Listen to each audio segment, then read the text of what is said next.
Welcome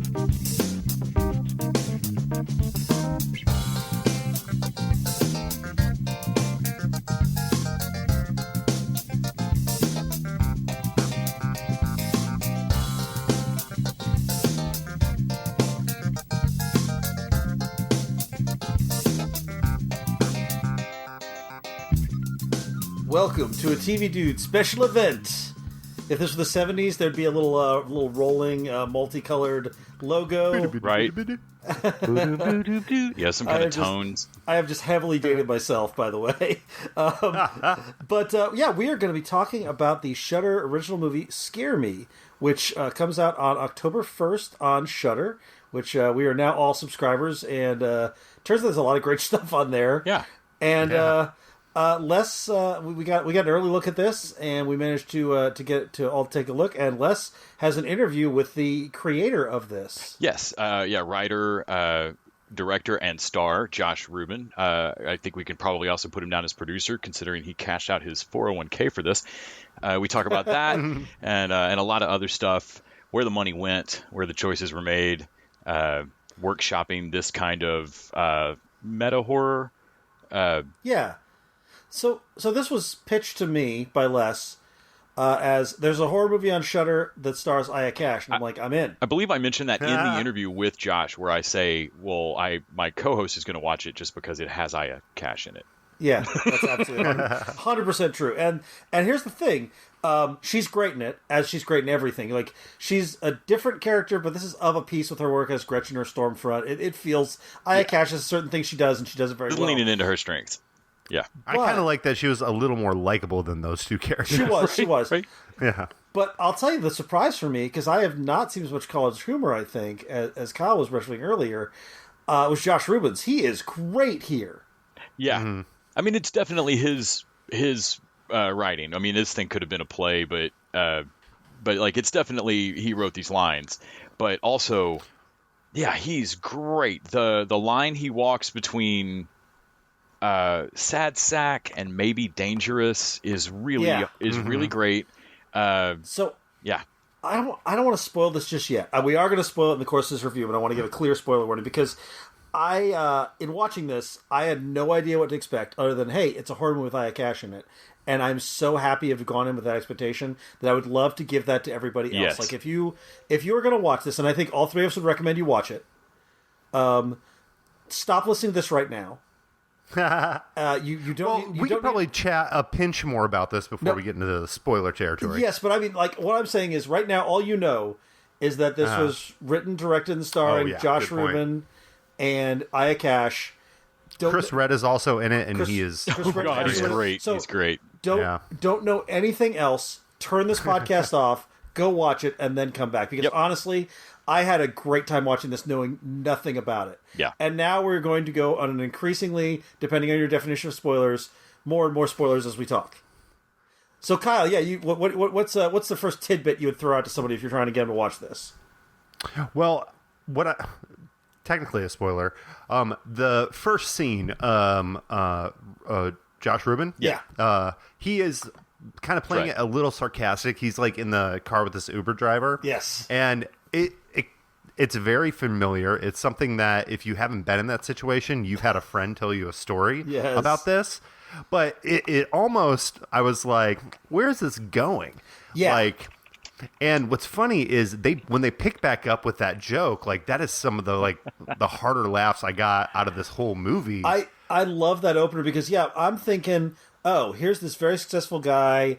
Here's this nebbishy woman who's just she's going to pitch him his stories. And Rebecca Drysdale. She's going to be, she's great. This is going to be misery. This is going to be this woman just harassing this guy. And Cash is going to turn up somehow. Like, I thought that's what the movie was going to be. And then we find out, oh no, he's as much a wannabe as she is. And he was putting that whole act on, the big LA writer. No, he's full of shit. Mm-hmm. Yeah. And so then we have him meet Aya Cash. And it goes very quickly from awkward, like, dude, nobody's out here to hook up with anybody. Just, like, she doesn't need your help. She's a lady out here on the road alone. Don't walk up to her. Yeah. Yeah. It was perfect because I feel like a lot of single men have found themselves in this situation where, like, you're in a remote or like a secluded place, and then you see like one cute girl, and you're like, oh, we're fated. Maybe we'll hit it off. And then you say hi, and you're like, no, they have no interest in me whatsoever. Gretchen shuts him down. I mean, she's not Gretchen. She's like, just puts it down. But she shuts him the fuck down. And it's like, you and me, only ones on the mountain, but yeah. And she's sleeping alone. She has written like a New York Times best-selling novel. Yeah, it's later is called the best horror novel ever written, a zombie novel, like beloved. And he is clearly jealous of her from the outset, but also kind of in awe at the same time. Yeah, it's very much star-fucking, but also hates her. Yeah, and I love she shuts him down, but also she's pretty kind to him. Like she is like, "Hey, man, we're all on the same writer's journey." Like she doesn't call him out for the wannabe that he is, even though later on she will definitely sort of be like, "Hey, man, come off your high horse." But even then, I'm the writer here. Even then, it's from more of a no. I've told you what to do. It's the same thing I do that I also don't want to do, which is just do the work. Because, I mean, like, he makes fun of her for having a book later of, like, will you write your little ideas? She's like, yes, I write little ideas down. The fuck is wrong with you? His arrogance. And there's definitely a theme of, like, men and women here, and of how the what's the famous quote about the mediocre man? Carry yourself with the confidence of a mediocre man. Like, he definitely has an unearned confidence in his abilities. And she is so much the better. So they... Oh, yeah. The premise of the thing, they end up, obviously, despite their meet uncute, meet ugly on the road, they end up stuck back together during a power outage in a spooky cabin. They're both horror writers, and she turns it into a let's kill the time with a pissing contest of scary stories. Yeah, and guys, I still at this point did not know what the movie was going to be about. Because early on, he has like a creaking sound. I'm like, oh shit, is the cabin haunted? And they're gonna be thrust together. One of my favorite moments in the movie is him opening up the door and going, nope. So they start telling these stories, and the way this is done is so genius. Like there's sound effects, and they make him look like we are seeing his visualization. Like we see little bits of like he's got a werewolf claw when he's talking about the werewolf, and they do this great job of showing him telling scary stories in a way that is engaging. We talked about the choices of like when do you slip into real werewolf paw? Yeah. Or I think her teeth change at one point. Like there's little things happen in the stories. Mm-hmm. And his crazy troll voice and his crazy troll voice, like that is physical acting. I love the moments that they pop it. Then because this movie really worked so much better. The Conceit is such a great low-budget movie, but it didn't. Yeah. That doesn't mean it's going to work well at all. I was shocked how much I got suckered into this, listening to two people in a movie tell me stories. And then, it seems like it's definitely breaking a screenwriting rule I've heard somewhere. Yeah, and then when things slow down a little bit, like we're starting, like, okay, we've got this now. What's the next thing? Then Chris Redd shows up as a pizza delivery driver. His watch, his fucking watch, man. His pizza watch. A jolt of energy from that character. Oh yeah, he's great. I know, it's like I want more of him in the movie, but honestly, I don't know where you could have put him at any other point without it just being like, strong arm. Oh, he's so great. There's so many red flags with him, and it's just so fun trying to watch this movie to see who's going to be dangerous, and then. What really ends up being dangerous is pretty great. Well, that's the thing. I'd gotten to the point where by the time we get to the third act, I'm like, oh, okay, so this isn't actually a horror movie. It is basically just a sort of comedy horror. Like it's a story piece. It's not about scares or supernatural. And then all of a sudden you get your basically Shining moment, and I'm like, oh shit, this just got real.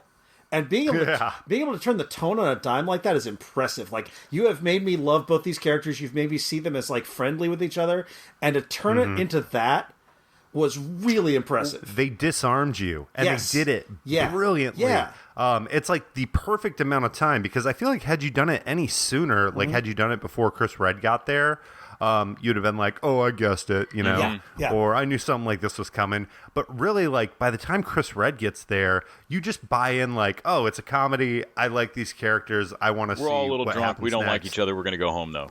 Yeah. And then when it flips, you're like, no, but I like these two. And also, like, as I'm watching it, I'm like, is he fucking around? Is he just a huge asshole, or is he actually dangerous? And the thing is, again, I want to talk, the politics of the gender politics in this are really notable, because that is such a thing. Like, men do not realize how dangerous we sound when we raise our voice. So I didn't, it didn't click until I was talking to Josh in the interview, and something that he says there, but it just clicked a little bit more for me. Horror movies are us hanging out with the thing that scares us, right? That we know is dangerous, but it's safe. We're making it safe. Both these characters are trapped in a cabin with the scariest thing to them. Oh shit! Yeah, he's in a cabin with a woman who is substantially more talented and successful than him. And she is in a cabin with a white dude who feels unfairly robbed. Yeah. And blames her. Doesn't she even go, "You're not a incel," or like, makes it? Oh yeah, he's getting real weird about the pizza. She's like, what are you, a fucking incel? I'm ordering you pizza. She needles him about that throughout. It's a tease. And we find out he's got a fucking restraining order. He doesn't call it that. He splits the hair on whatever it's called. But yeah, early on, and he plays it off like it's all a big misunderstanding, and then we start seeing, oh shit, no, it clearly wasn't. Yeah. Well, and by the time you get there, you find out, like, the harmless drinking, which it's kind of dark. I thought they were drinking puppers for the longest time. I was like, nice nod. But by the end of the film, you're like, oh shit, this guy's been drinking till it's like 4 a.m. now. Yeah, there's all the beers. I mean, there's a lot of beers sitting around. Yep. Mm-hmm. And cocaine. Yep. Yeah. Oh, when Chris Red goes, yes, I would like some cocaine. Sam goes up like, oh man, that was so good. So I mean, I laughed. I enjoyed it. I dug the shit out of this movie. I got done watching it and was very excited that I was going to get to talk to the writer, director, half the cast, third of the cast. I've been pitching this to several friends since I'm like, hey guys, it hits on Thursday. You got to watch this. You're going to love it. So trying to pitch it without telling him what it is. It did really well at Sundance, and Josh Rubin had to leave after they had like 5 or 6 showings across the week. He had to leave after the very, very first one because he already had another gig, which is a great problem to have. But it's been a whirlwind year for him, and ironically, because of one of the stories he tells in this movie, his next project is werewolf related. Oh, nice. That's amazing. Yeah, Ubisoft has a game called Werewolves Within. That's a very Secret Hitler, Find the Werewolf party game where you put on the VR helmet and you're all sitting around a campfire and you're trying to figure out who the werewolf is. And oh wow! And so it's just basically a card game ported into VR, and which they're now porting into a movie. Werewolf with Guns, Revenge? No, Werewolves Within. Werewolf. No, but that's the thing. Yes. Oh my God, his whole fucking story. The first key of what a hacky is the boy who cried werewolf. All he has on his laptop, I think, says "Werewolves with Guns, Revenge?" ? Yes. And that's what he tries to spin. Oh my God, his first story is so. Yeah. Yeah. I love that she calls him out on like. So, but what happens though? Well, I just told you what happens. What's the story? Parents are killed by werewolves, and he gets revenge. Like, no, but like, what happens? Yeah. It's like, oh yeah, God damn it. Yep, man. This was great. I'm super glad we got a chance to watch it. And I'm looking forward to listening to the interview myself. Actually. Yep. So, all right, this was a little special featurette. Hope you guys all enjoyed it.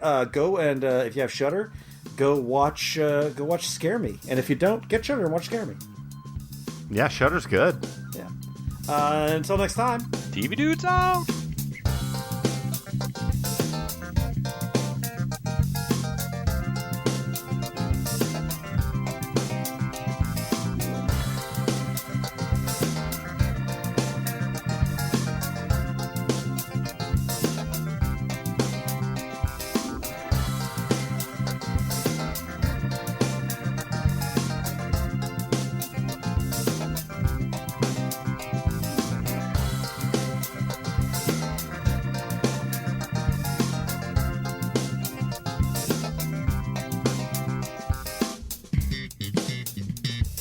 TV Dudes is an independently run podcast out of Austin, Texas. We are exclusively listener-supported.